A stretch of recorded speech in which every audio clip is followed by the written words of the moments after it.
There once lived a very rich king called Midas, who believed that nothing was more precious than gold. He loved its soft yellow hue and comforting weight in the palm of his hand. The chink of gold coins dropped into a leather purse sounded sweeter to him than the songs of his finest musicians. There was only one thing that Midas loved more, and that was his daughter, Aurelia.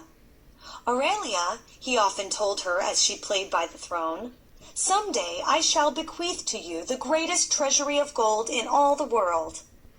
There had been a time, however, when King Midas loved roses as much as he now loved gold. He had once called together the best gardeners in his realm, and the garden they created for him became renowned for the beauty and variety of its roses. But in time, the delicate fragrances and exquisite colors meant nothing to Midas. Only Aurelia still loved the garden. Every day she would pick a bouquet of the most perfect roses to adorn the king's breakfast table. But when Midas saw the flowers, he would think, their beauty lasts but a day. If they were gold, it would last forever.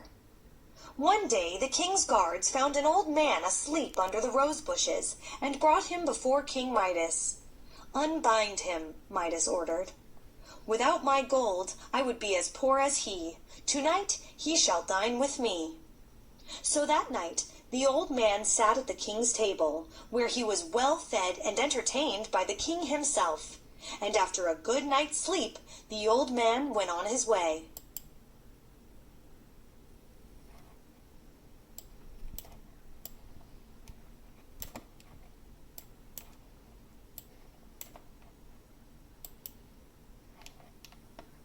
That morning, as he often did, Midas went down into his dungeon.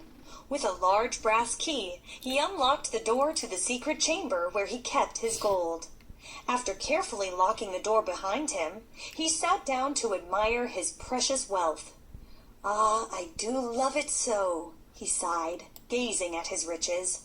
"No matter how hard I work, no matter how long I live, I will never have enough." He was lost in these thoughts when the chamber suddenly filled with light. King Midas looked up and was amazed to behold the glowing figure of a young man. Since there was no way into the room but through the locked door, Midas knew that he was in the presence of magic. "Do you not recognize me, friend?" Midas shook his head. The mysterious stranger smiled at him, and it seemed that all the gold in the dungeon glittered even brighter. "I am the old man from the rose garden.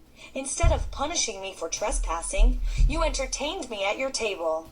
I had thought to reward you for your kindness, but with so much gold, you must surely want for nothing." "That's not true," cried Midas. "A man can never have enough gold." The stranger's smile broadened. "Well then, what would make you a happier man?" Midas thought for only a moment. "Perhaps if everything I touched would turn to gold," he said.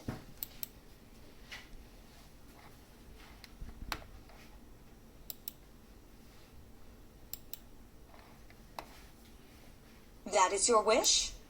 "Yes, for then it would always be at my fingertips," Midas assured him. "Think carefully, my friend," cautioned the visitor. "Yes," replied Midas, "the golden touch would bring me all the happiness I need." "And so it shall be yours." With that, the mysterious figure became brighter and brighter until the light became so intense that Midas had to close his eyes. When he opened them, he was alone once again. Had the enchantment worked? Midas eagerly rubbed the great brass door key, but was greatly disappointed. There was no gold in his hands. Bewildered, he looked around the dim room and wondered if perhaps he had been dreaming. But when King Midas awoke the next day, he found his bedchamber bathed in golden light. Glistening in the morning sun, the plain linen bedcovers had been transformed into finely spun gold. Jumping out of bed, he gasped with astonishment. The bedpost turned to gold as soon as he touched it. "It's true," he cried. "I have the golden touch." Midas pulled on his clothes. He was thrilled to find himself wearing a handsome suit of gold.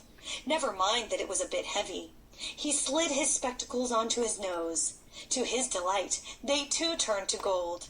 Never mind that he couldn't see through them. With a gift as great as this, he thought, no inconvenience could be too great. That is your way.